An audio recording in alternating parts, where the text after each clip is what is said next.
Guys, fly with me to LA!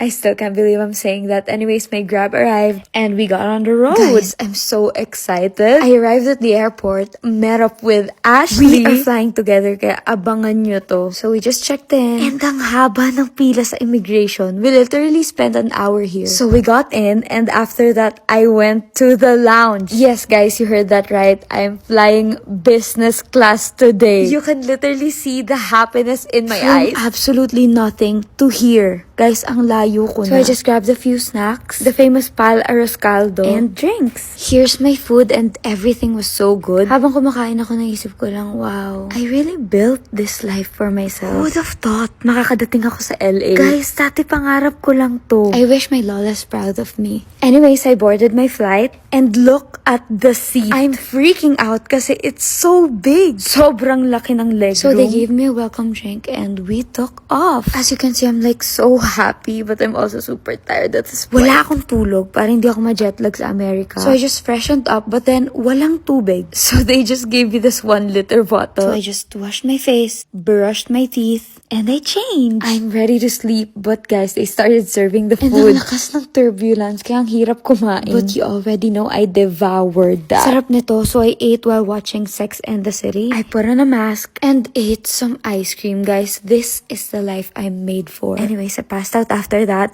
I literally slept for 12 hours. I'm not even kidding. I woke up 35 minutes before landing. I didn't get to eat the other food, but at least wala akong jet lag. So I got off the plane, met up with Ashley, and watched me struggle. Oh,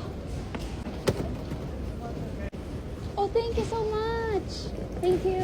Guys, getting to Uber pickup with 6 luggages is no joke. Versus 2 girls, guys, we lost. We finally checked in and went out to shop. Guys, wala na akong mahihiling pa. Kasi ako dito parang ayoko nang umuwi. Anyways, Coachella's tomorrow, so see you for my Get Ready With Me.